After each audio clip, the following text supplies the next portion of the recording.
किसी नगरी में एक राजा हुआ करता था जिसका नाम रणोधर था। राजा बहुत ज़्यादा पराक्रमी नहीं था, लेकिन निर्दयी बहुत था। वह छोटी सी गलती पर ही किसी को भी मरवा देता था। कोई भी राजा को धर्मजाल में फंसा कर धन ऐंठ लिया करता था। दोस्तों, कहानी को पूरी ज़रूर सुनिएगा। नगर का मंत्री करीब 30 साल का एक युवक था जिसने अपने पिता के मरने के पश्चात यह पद संभाला था। वह राज्य को अपने अनुसार चलाया करता था। मंत्री राजा को धर्मशास्त्रों में उलझाकर अपने काम निकाल लिया करता था। राजा का काम भी मंत्री के बगैर नहीं चलता था। क्रूरता में मंत्री भी राजा से कुछ कम नहीं था। राजा की एक पुत्री थी जिसका नाम था कलावती। राजा की एक पुत्री थी जिसका नाम कलावती था। वह बहुत ज़्यादा रूपवान तथा सुंदर थी। वह मंत्री को अपना भाई मानती थी। एक बार कलावती अपनी सहेली के साथ नगर के बाजार में गई हुई थी। वहाँ पर एक सांड राजकुमारी के पीछे पड़ गया। राजकुमारी डर के मारे भागते हुए कुम्हार की दुकान में घुस गई। कुम्हार को जब सारा मामला समझ आया तो वह उस सांड से भिड़ गया और उसने सांड को वहाँ से भगा दिया। कुम्हार का लड़का बहुत ही सुंदर तथा तगड़ा युवक था। उसका नाम भी रूपसेन ही था। कलावती उसको देखते ही उस पर मोहित हो गई।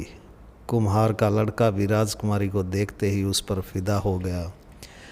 दोनों के नैन मिले और दोनों में देखते ही देखते प्यार हो गया। इसके बाद वे दोनों राजकुमारी की सहेली के घर पर चोरी छुपे मिलने लगे। दिन पर दिन उनका प्यार बढ़ता ही जा रहा था। एक दिन मौका देखकर कुम्हार ने राजकुमारी के सामने विवाह का प्रस्ताव रख दिया। राजकुमारी ने उसको जवाब दिया, मेरे पिता हमारी शादी के लिए कभी भी राजी नहीं होंगे। नगर का सेनापति मुझे पसंद करता है और हमेशा मुझ पर नज़र रखता है। वह महाराज को मेरी शादी तुमसे कभी भी नहीं करने देगा।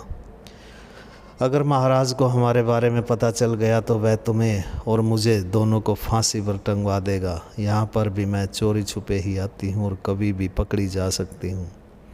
इसलिए अगर तुम्हें मुझसे मिलना है तो तुम्हें राजमहल में आने का कोई उपाय करना ही होगा। यह सुनकर कुम्हार का लड़का सोच में पड़ गया। राजकुमारी ने अब राजमहल से बाहर आना कम कर दिया था। वह अब हफ्ते में केवल एक बार ही उस युवक से मिलने के लिए आ पाती थी। कुम्हार का लड़का राजकुमारी से मिलने के लिए तड़पता रहता था, लेकिन उसको कोई उपाय नज़र नहीं आ रहा था। एक दिन वह अपनी दुकान पर बैठा हुआ था। दोपहर का वक्त था। उसने जैसे ही खाना खाने के लिए अपना डिब्बा खोला, एक युवा सन्यासी उसके द्वार पर आ गया। युवा सन्यासी करीब 28 साल का एक नवयुवक था जिसके चेहरे पर बहुत ज़्यादा चमक थी तथा तेज उसके माथे से झलक रहा था। असल में वह युवक सन्यासी एक सिद्ध सन्यासी था जिसने अपनी तपस्या से बहुत सारी शक्तियां हासिल कर ली थी। युवा सन्यासी ने रूपसेन से कहा, बच्चा बड़ी भूख लगी है, क्या कुछ खाने को मिलेगा? कुम्हार युवक ने कहा, बाबा मैंने अभी अभी खाने के डिब्बे को खोला है, मैंने अभी खाना शुरू नहीं किया है। अगर ऐतराज़ ना हो तो तुम इस खाने को खाकर अपनी भूख मिटा सकते हो। यह कहकर रूपसेन ने अपना खाने का डिब्बा सन्यासी को दे दिया। दोस्तों, लाइक कर दीजिए वीडियो को। सन्यासी ने खाना खा लिया। खाना खाकर सन्यासी ने रूपसेन से कहा, बच्चा तुमने एक भूखे की भूख मिटाई है, परमात्मा तुम्हारा भला करेंगे। मुझे तुम कुछ उदास नज़र आ रहे हो, मैं तुम्हें किसी परेशानी में देख रहा हूँ। मुझे अपनी परेशानी बताओ, शायद मैं तुम्हारे लिए कुछ कर सकूँ। रूपसेन ने कहा, बाबा आप ठीक कह रहे हो, मैं राजकुमारी से प्रेम करता हूँ और उसके बगैर नहीं रह सकता, लेकिन मैं उससे मिल भी नहीं सकता क्योंकि वह एक राजकुमारी है जिसके कारण उससे मिलना इतना आसान नहीं। सन्यासी ने उत्तर दिया, तुम घबराओ मत, तुम्हारी परेशानी का मेरे पास एक हल है। यह कहकर उस युवा सन्यासी ने एक लोहे का कड़ा निकाला और रूपसेन को देते हुए बोला, बच्चा अपने बाएं हाथ में यह कड़ा पहन लो। रूपसेन ने कड़ा ले लिया और उसको बाएं हाथ में पहन लिया। इस बीच वह सन्यासी कुछ मंत्र पढ़ने लगा। रूपसेन ने सन्यासी से पूछा, बाबा इस कड़े को पहनकर क्या होगा? सन्यासी ने उत्तर दिया, अब ऐसा करो, इस कड़े को उतार दो। रूपसेन ने वह कड़ा उतार दिया। यह क्या? रूपसेन ने जैसे ही कड़ा उतारा वैसे ही रूपसेन एक बहुत ही ज़्यादा सुंदर खूबसूरत युवती में बदल गया। सन्यासी ने बताया, बच्चा तुम अब एक सुंदर युवती में बदल चुके हो। मैं तुम्हें राजमहल में इसी भेष में प्रवेश करा दूंगा। तुम्हें राजकुमारी से मिलने में अब कोई भी दिक्कत नहीं होगी। तुम राजकुमारी से मिलकर अपनी विवाह का कोई रास्ता निकाल लेना। युवती बने रूपसेन ने पूछा, लेकिन राजकुमारी मुझे इस युवती के रूप में कभी भी पहचान नहीं पाएगी। सन्यासी ने कहा, ठीक है, अब तुम कड़ा दोबारा पहन लो। रूपसेन ने कड़ा पहन लिया। देखते ही देखते वह वापस अपने असली रूप में आ गया। यह देखकर रूपसेन बहुत ही ज़्यादा खुश हुआ। सन्यासी ने उसको बताया कि तुम जब भी कड़ा पहनोगे तो तुम असली रूप में आ जाओगे और जैसे ही कड़ा उतार दोगे तुम युवती में बदल जाओगे। जब तुम्हारी शादी हो जाएगी तो यह कड़ा अपने आप निष्क्रिय हो जाएगा। सन्यासी ने उसको फिर से कड़ा उतारने के लिए कहा। रूपसेन ने जैसे ही कड़ा उतारा वह फिर से युवती में बदल गया। सन्यासी ने कहा, तुम्हारे युवती वाले इस रूप का नाम रूपमती रख देते हैं। अब मैं तुम्हें राजमहल में प्रवेश कराने का कोई उपाय कर लेता हूँ। सन्यासी रूपमती को लेकर राजमहल में चला गया। दोस्तों, वीडियो को लाइक तथा चैनल को सब्सक्राइब ज़रूर कर लीजिए। राजा ने सन्यासी से पूछा, बाबा जी बताइए मैं क्या सेवा कर सकता हूँ? सन्यासी ने कहा, हे महाराज, मैं 1 साल की कड़ी तपस्या के लिए हिमालय पर जा रहा हूँ। तब तक आप मेरी होने वाली पत्नी को राजकुमारी की सेवा में रख लीजिए। यहाँ पर इसकी देखभाल करने वाला कोई भी नहीं है और तपस्या में मैं इसको अपने साथ नहीं ले जा सकता। हिमालय से आने के पश्चात मैं इससे विवाह कर लूँगा। आपके यहाँ पर रहेगी तो मुझे कोई चिंता नहीं होगी। आप इसे मेरी अमानत समझकर रख लीजिए। राजा ने उत्तर दिया, ठीक है, जब तक तुम नहीं आते यह राजकुमारी की सेवा में लगी रहेगी। सन्यासी ने राजा का धन्यवाद दिया और वहाँ से चला गया। राजा ने रूपमती को राजकुमारी की सेवा में भिजवा दिया। राजकुमारी ने रूपमती को अपनी सहेली बना लिया। एक दिन राजकुमारी को उदास देखकर रूपमती ने राजकुमारी से पूछा, राजकुमारी तुम उदास क्यों रहती हो?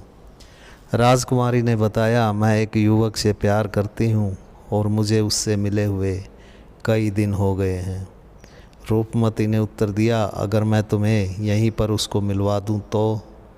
राजकुमारी ने उत्तर दिया, ऐसा कैसे संभव है? रूपमती ने उत्तर दिया, तुम थोड़ी देर के लिए अपनी आंखें बंद कर लो। राजकुमारी ने आंखें बंद कर ली।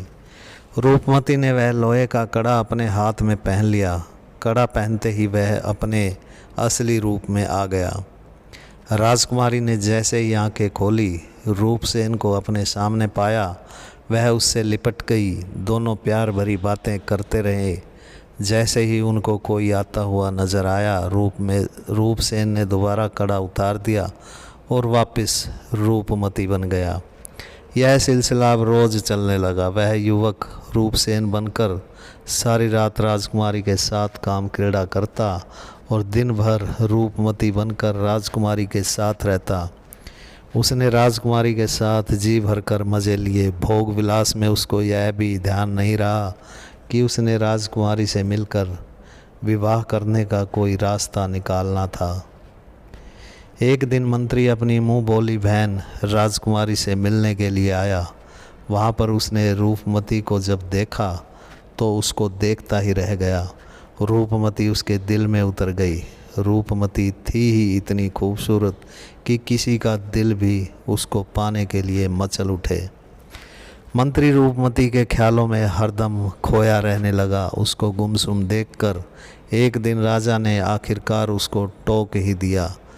राजा के पूछने पर मंत्री ने रूपमती से विवाह करने की अपनी इच्छा जाहिर कर दी। उसने राजा से कहा कि अगर उसका विवाह रूपमती से नहीं हुआ तो वह जी नहीं पाएगा। राजा ने मंत्री को समझाया कि रूपमती उस सन्यासी की अमानत है, इसलिए रूपमती से विवाह के बारे में अगर तुम्हारा सोचना बिल्कुल जायज़ नहीं है। मंत्री ने कहा, महाराज, उस सन्यासी की उससे अभी शादी नहीं हुई है, पता नहीं वह सन्यासी यहाँ पर आएगा भी या नहीं, लेकिन मैं रूपमती के बिना नहीं जी पाऊँगा। इसलिए आपसे निवेदन है कि मेरा विवाह रूपमती से करवाया जाए। राजा का काम मंत्री के बगैर चलना मुश्किल था, ऊपर से वह राजकुमारी का मुँह बोला भाई भी था, इसलिए उसने मंत्री का विवाह रूपमती से करवाने का फैसला कर लिया। राजा ने रूपमती को बुलावा भेज दिया। जब रूपमती राजा के पास आई तो राजा ने उसे मंत्री से विवाह करने के लिए कहा। यह सुनकर रूपमती अचंभित हो गई। उसने राजा से कहा, महाराज, ऐसा कैसे संभव है? मैं उस सन्यासी की अमानत हूँ, मैं यह विवाह नहीं कर सकती। हालांकि रूपमती ने अपने लड़के होने के बारे में कुछ नहीं बताया। मंत्री भी वहीं पर था। उसने राजा से फिर से अपनी इच्छा जाहिर कर दी कि वह विवाह करेगा तो सिर्फ रूपमती से, नहीं तो वन में जाकर अपनी जान दे देगा। राजा को कुछ भी सूझ नहीं रहा था। राजा ने रूपमती से कहा, तुम्हें मंत्री से विवाह करना ही पड़ेगा, यह हमारा आदेश है। दोस्तों, वीडियो को लाइक ज़रूर कर दीजिए। यह सुनकर रूपमती बना युवक चिल्लाने लगा, मुझे छोड़ दो, मैं यह शादी नहीं कर सकती, मैं एक लड़का हूँ। लेकिन उसकी किसी ने भी नहीं सुनी। राजा ने कुछ महिला सैनिकों को आदेश दिया कि रूपमती को किसी से मिलने ना दिया जाए जब तक उसका विवाह ना हो जाए। महिला सैनिकों ने रूपमती को एक कमरे में नज़रबंद कर दिया। रूपमती अपना वह लोहे का कड़ा राजकुमारी के कमरे में छोड़कर आई थी। राजकुमारी को जब रूपमती के विवाह के बारे में पता चला तो वह कड़ा लेकर दौड़ी दौड़ी रूपमती के कमरे तक आई, लेकिन उसको रूपमती से मिलने नहीं दिया गया। अपने पिता के पास जाकर सच्चाई बताने की उसकी हिम्मत नहीं हुई। 3 दिन बाद रूपमती का विवाह मंत्री से करवा दिया गया। रूपमती कुछ भी नहीं कर पाई, बस वह चिल्लाती रही कि वह लड़की नहीं लड़का है, लेकिन उसकी किसी ने नहीं सुनी। रूपमती राजमहल से निकलकर मंत्री के घर पर आ गई। रूपमती ने सुहागरात से पहले मंत्री को कहा कि मैं राजकुमारी से मिलना चाहती हूँ, इसलिए मुझे राजमहल जाने दिया जाए। मंत्री ने कहा, तुम्हें राजमहल जाने की ज़रूरत नहीं है, राजकुमारी मेरी मुँह बोली बहन है, मैं उसको यहीं पर बुला देता हूँ। यह सुनकर रूपमती मन महसूस कर रह गई। मंत्री ने राजकुमारी को बुलवा भेजा। अकेले में रूपमती ने राजकुमारी से कहा, मेरा वह कड़ा लाकर मुझको दे दो ताकि मैं असली रूप में आ सकूँ। राजकुमारी ने कहा, अब ऐसा मुमकिन नहीं है। अगर मंत्री या मेरे पिता को तुम्हारी असलियत का पता चला तो वे तुम्हारे साथ साथ मुझे भी फांसी पर लटका देंगे। अगर जीवित रहना है तो तुम इसी रूप में रहो। यह कहकर राजकुमारी वहाँ से चली गई। कई महीने बीत जाने के बाद सन्यासी वापस लौट आया। लौटकर वह सीधा राजा के दरबार में गया तथा रूपमती को वापस उसके साथ भेजने के लिए कहा। उसको देखकर राजा की सिट्टी पिट्टी गुम हो गई। राजा ने सन्यासी को बताया कि रूपमती का विवाह तो मंत्री से करवा दिया गया है। सन्यासी ने क्रोध में आकर कहा, हे महाराज, आपने यह क्या कर दिया? क्या आप नहीं जानते वह मेरी अमानत थी और मेरा उससे विवाह होने वाला था। मैं अपनी योग साधना से आपके पूरे साम्राज्य को तहस नहस कर दूंगा। राजा बहुत डर गया। वह सन्यासी से माफ़ी मांगने लगा। राजा ने कहा, हे महात्मा, मैंने रूपमती का विवाह करवा कर गलती तो की है, लेकिन अब किया भी क्या जा सकता है। इस गलती के बदले तुम्हें जितना धन चाहिए मुझसे ले लो। सन्यासी ने कहा, योगी को धन की आवश्यकता नहीं होती। राजा ने फिर कहा, तो फिर इस गलती के बदले मैं तुम्हारे साथ राजकुमारी का विवाह करवा देता हूँ, इसलिए अपना क्रोध शांत करो, राजकुमारी से विवाह कर लो। राजकुमारी से विवाह की बात सुनकर सन्यासी कुछ सोचने लगा। थोड़ा सोचने के बाद उसने राजकुमारी से विवाह करने की अपनी हामी भर दी। 2 दिन बाद राजकुमारी का विवाह उस युवा सन्यासी से करवा दिया गया। विवाह के पश्चात उस युवा सन्यासी ने रूपमती से मिलने की अपनी इच्छा जाहिर की। सन्यासी तथा राजकुमारी दोनों रूपमती से मिलने के लिए मंत्री के घर चले गए। सन्यासी तथा राजकुमारी को विवाहित देखकर रूपमती को बहुत क्रोध आया। उसने सन्यासी से उसका असली रूप लौटाने के लिए कहा। सन्यासी ने उसको कहा, देखो रूपमती, अब तुम्हारा असली रूप में आना मुमकिन नहीं है। तुम शायद भूल रही हो, उस करामाती लोहे के कड़े का असर तुम्हारी शादी होने से पहले तक था। तुम्हारा विवाह हो चुका है, इसलिए वह कड़ा भी निष्क्रिय हो गया है। अब मैं कुछ नहीं कर पाऊँगा। यह कहकर उस युवा सन्यासी ने राजकुमारी से वह लोहे का कड़ा लेकर रूपमती को दे दिया। रूपमती ने फटाफट वह लोहे का कड़ा पहन लिया, लेकिन कुछ भी नहीं हुआ। अपने असली रूप में वह नहीं आया। रूपमती अब ज़ोर ज़ोर से रोने लगी। सन्यासी ने कहा, देखो मेरे हाथ में अब कुछ भी नहीं है, यह तुम्हारी लापरवाही से हुआ। तुम भोग विलास में इतने लीन हो गए कि तुम्हें अपने भविष्य के बारे में भी कोई शुद्ध बुद्ध नहीं रही। मैंने तुम्हारा नमक खाया है, इसलिए तुम्हारी एक सहायता कर सकता हूँ। मैं तुम्हारी पुरानी याददाश्त मिटा देता हूँ, जिसके बाद तुम भूल जाओगी कि तुम कभी एक युवक भी थे, और मुझे लगता है कि यही ठीक रहेगा।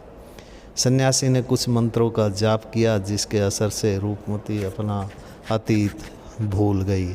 सन्यासी तथा राजकुमारी वहाँ से चले गए। दोस्तों, कहानी को लाइक तथा चैनल को सब्सक्राइब ज़रूर कर दीजिए। धन्यवाद।